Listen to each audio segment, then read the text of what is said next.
Welcome back to my YouTube channel eyelash extensions. आज हम करने जा रहे हैं आपके लिए एक न्यू वीडियो अपलोड जिसमें हम आपको सिखाएंगे कि आईलैश एक्सटेंशन जो है वो कैसे की जाती है।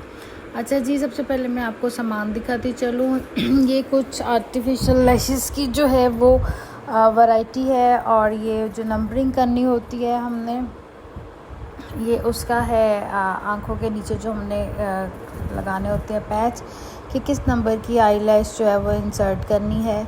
और ये जो है ये कुछ सामान है प्रिपरेशन के लिए, यानी कि हमने बिफोर स्टार्ट कैसे उसको क्लीन करना। आईलैशेस क्लेंज़र है, इसमें पंप है, ग्लू है, और इसके अलावा टेप है जिससे लिफ्ट करना होता है, और आईलैश स्टिकर है जो हमने नीचे वाली लैशेस को सिक्योर करने के लिए लगाने होते हैं। उसके बाद ये कुछ टूल्स हैं जो यूज़ होते हैं। इसमें ब्रश है, इसमें पिक करने वाला है।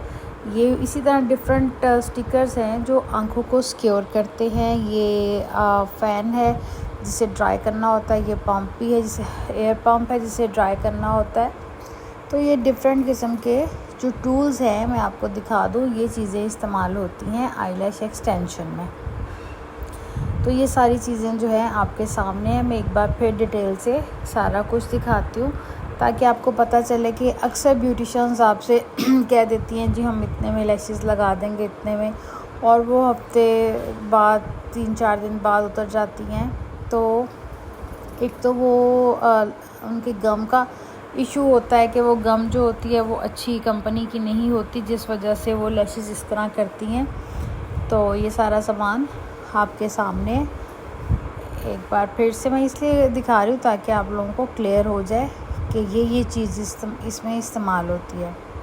अक्सर ब्यूटिशियंस लैश एक्सटेंशन करेंगी और आइज़ जो है वो लिफ्ट ही नहीं करेंगी कि ऊपर स्ट्रेच करें ताकि नीचे वाली जो है ऊपर वाली से स्पेस में आए और वो सिक्योर हो, क्योंकि नीचे वाली लैश के अंदर वो फिर गम नहीं लगेगी। इस तरह से लैश लगाते हैं। अच्छा जी, ये मैं आपको अपने मॉडल की पहले बिफोर दिखाऊँ आइज़। बाय चांस हमारी लाइट चली गई है और लाइट है कम। बिफोर मैं आपको दिखाती हूँ आइज़। सबसे पहले हमने किया इनकी क्लिनजिंग, मेकअप रिमूव किया हुआ है, इनका सारा फेस वॉश कराया हुआ है, और अब हमने किया है इनकी आइज़ की ये क्लिनज़र अप्लाई किया है ताकि लैशेस में जो छोटे से छोटा भी डस्ट का पार्टिकल है, या जो मॉइस्चराइज़र है, या ऑयल है, नमी है, कुछ भी है, तो वो क्लीन हो जाए, ड्राई हो जाए। उसको हमने अच्छे तरीके से लैशेस को साफ़ करना है, क्योंकि अगर इसके अंदर ज़रा सा भी मेकअप का पार्टिकल कोई कुछ भी ऐसी चीज़ हो तो लैश की जो पकड़ है वो सही नहीं होती। इसलिए सबसे पहले जो है इन आइज़ को अच्छी तरह से क्लीन करना ज़रूरी है। अगर मेकअप हुआ होगा तो हम पहले मेकअप रिमूव करेंगे। ये जिसके बाद जो मैंने आपको बताया है कि 5, 6, 7 नंबर की जो भी लैश जो है हमने लगानी होती है, उसके मुताबिक इन्होंने ना एक ये हमें बना दिया है ग्राफ सा कि इसके मुताबिक हम चलें, और इस तरह से उस नंबर की जो इसके ऊपर नंबर लिखा हो उस नंबर की जो लैश है वो इसके ऊपर लगाते जाएं। और इसको हम नीचे वाली लैश को मज़ीद सिक्योर करने के लिए कि इसको गम ना लगे, क्योंकि ये गम इतनी इसकी पकड़ तेज़ होती है कि ऊपर और नीचे वाले दोनों को बहुत जल्दी ये इस तरह से चिपका देती है बालों को। तो इसको बहुत सेफ एंड सिक्योर आपने करना होता है नीचे वाली लैश के बालों को, कि वो ऊपर वाले जो जब हम गम लगा रहे हों तो वो नीचे वाले बालों को बिल्कुल ना लगे। ये हो गया जी हमारा तैयारी से पहले नीचे वाली लैश को हमने इस तरह से सेव करना है अच्छे तरीके से। जब हम उसको सेव कर लेंगे उसके बाद हम उसको टेप से कवर कर देंगे कि कहीं इस तरह से सेफ सिक्योर करके हम आँखों को बहुत केयरफुली हम ये जो है इसको अप्लाई कर रहे होते हैं। इस तरह से हमने दोनों आँखों को सेफ और सिक्योर करना है ताकि जब हम काम करें तो बिल्कुल भी गम जो है वो नीचे वाले बाल पे नहीं लगनी चाहिए। अच्छा, अगर कभी हमने इस तरह से सिक्योर ना किया और हम काम कर रहे हो, गम लगाएं और वो नीचे वाले बाल पे लग जाए ना, तो बिल्कुल चिपक जाती है। या तो फिर हमें नीचे वाले बाल को बहुत ध्यान से काटना पड़ता है, फिर ये क्योंकि ये जब गम कहीं लग जाती है तो फिर ये उतरती नहीं है ड्राई होने के बाद। तो ये मैं फिर से आपको दिखा रही हूँ दूसरी आँख भी। इसको इस तरह से हमने सिक्योर किया है कि ऊपर वाले गम जो है वो नीचे बिल्कुल ना लगे। जैसे उस आँख पे हमने किया था वैसे ही हम इस पे कर रहे हैं, ज़रा भी बाल नज़र नहीं आना चाहिए। अच्छा, अगर स्किन पे ये लग जाए, वैसे तो जितना ये पैक किया होता है बिल्कुल नहीं लगती, लेकिन अगर ये स्किन पे लग जाए ना तो उसके ऊपर उस तरह से इसकी ग्रिप नहीं आती जो बाल के ऊपर आती है, क्योंकि इसकी फॉर्मुलेशन कुछ ऐसी है कि इसने ग्रिप बाल पे करना, बाल पे इसकी ग्रिप आती है और ड्राई होने के बाद वो फिर बिल्कुल स्टे करती है। अब इस तरह से हमने आइज़ को लिफ्ट किया है ऊपर को, तो ताकि जो बाल हैं वो लिफ्ट किया है ताकि नीचे वाले एरिया पे बाल ना गम ना लगे। हमने इस तरह से लिफ्ट किया और ये है जी टूल्स जो इसमें यूज़ होने हैं। एक से हमने बालों को अलहदा करना है और दूसरे से हमने ग्रिप करके तो उसको गम के साथ बाल के साथ लगाते जाना है। ये देखें, इस तरह से हमने जो एक्सटेंशन में यूज़ करना है बाल, उसको लेके गम लगानी है बहुत लाइट सी, और उसको अपने बाल के साथ आँख के लगाते जाना है। यानी कि ये जो है स्किन के ऊपर हम नहीं लगाते गम। जो बाल हमने लगाना है ये ना हो कि आप उस बाल को गम लगा के स्किन पे लगाते जाएं, ऐसा बिल्कुल नहीं है। आपने इसको बाल के आईलैश के बाल के साथ अटैच करना है, गम लगा के उसको आईलैश के बाल के साथ अटैच करना है इस तरह से। ये मैं आपको दूसरी आँख भी दिखाती हूँ। अभी हम एक आँख पे लगाया थोड़े से, वो जब ड्राई हो जाएंगे फिर हम दूसरे बाल लगाते जाएंगे। इसको थोड़ा थोड़ा गैप दे के तो फिर हमने लगाना है। जैसे नीचे नंबर्स लिखे होते हैं, हमने उस नंबर के मुताबिक वहाँ पे उस डब्बी से आपने उस बाल निकालना है और उस नंबर के मुताबिक आपने वहाँ लगाते जाना है। ये देखिए इस तरह से ये थोड़े से लगा दिए हैं हमने हाफ। अब ये थोड़ा ड्राई होगा तो फिर हम इनके अंदर और मज़ीद 1 बाय 1 हम इस तरह से लैश को जो है वो इंसर्ट करते जाएंगे। आर्टिफिशियल को ओरिजिनल लैश के साथ, आई लैश के साथ उसको इस तरह से हम अटैच करते जाएंगे। 1 बाय 1 का मतलब ये होता है कि एक लैश आपने लगानी सी, फिर इसके बाद 3D आती हैं, 6D आती हैं, वो डिफरेंट होती हैं, उनको लगाने का तरीका ज़रा इससे डिफरेंट होता है।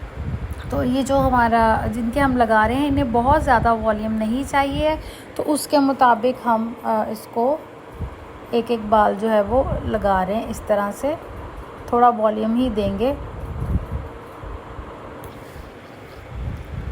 ये लैश के साथ, लैश जो है मैं आपको इसलिए बार बार नज़दीक से दिखा रही हूँ कि आपको क्लियरली पता चले कि किस तरह से हम इसको बहुत केयरफुली आपने अटैच करना है एक बाल को दूसरे बाल के साथ। इस तरीके से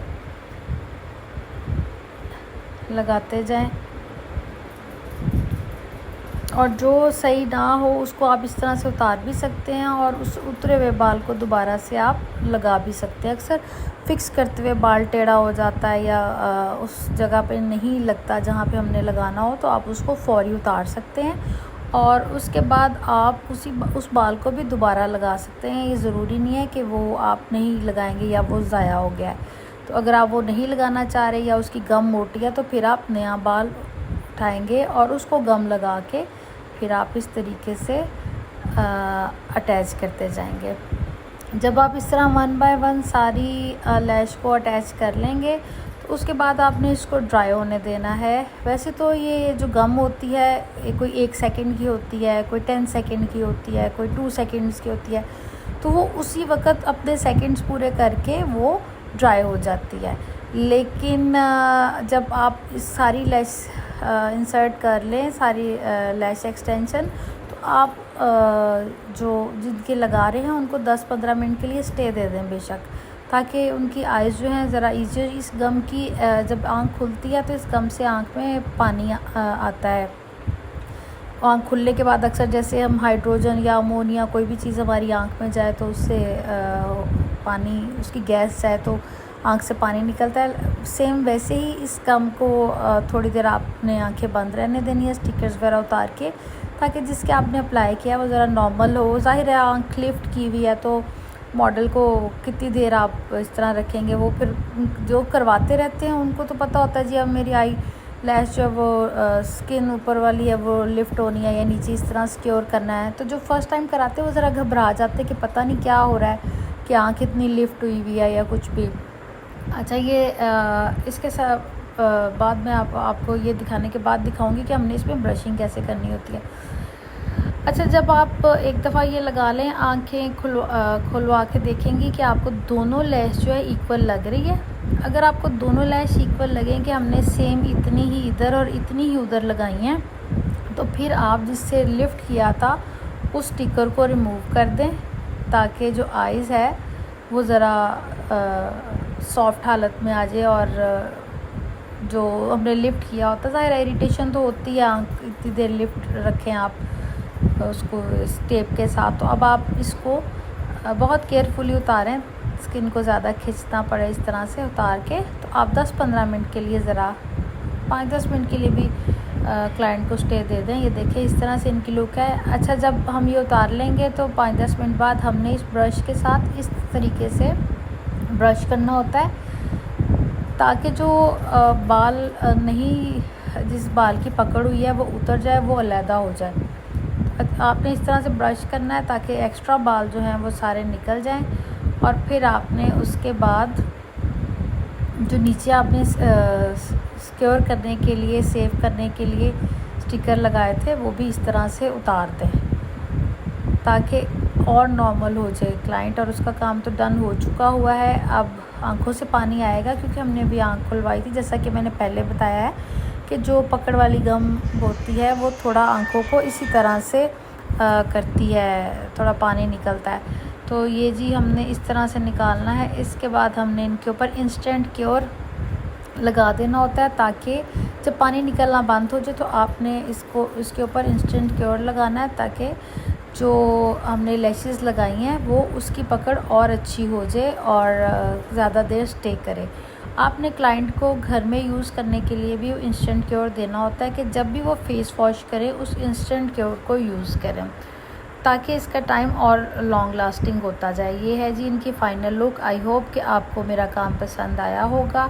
अगर आपको मेरा काम पसंद आया है तो मेरी वीडियो को लाइक कर दीजिएगा और चैनल को सब्सक्राइब कर दीजिएगा और वीडियो को फ्रेंड्स में शेयर कर दीजिएगा, ताकि उनको भी मज़ीद सीखने का मौका मिले। और आपको इससे रिलेटेड कोई भी क्वेश्चन करना हो तो आप पूछ सकते हैं। ये टेप की वजह से और पानी निकलने की वजह से इनकी आँख जो है वो इतनी डार्क लग रही है इस तरह से। तो जी ये है जी हमारी सारी लैश लिफ्टिंग की फ़ाइनल लुक। इनकी हमने कम वॉल्यूम में लैश लगाई है, बहुत ज़्यादा वॉल्यूम वाली नहीं लगाई, 1 बाय 1 लैश लाइट वॉल्यूम में। तो ये है जी फ़ाइनल लुक। आई होप कि आपको मेरा काम पसंद आया होगा। बहुत शुक्रिया आप लोगों का कि आप टाइम निकाल के मेरी वीडियोस देखते हैं। अल्लाह हाफ़िज़।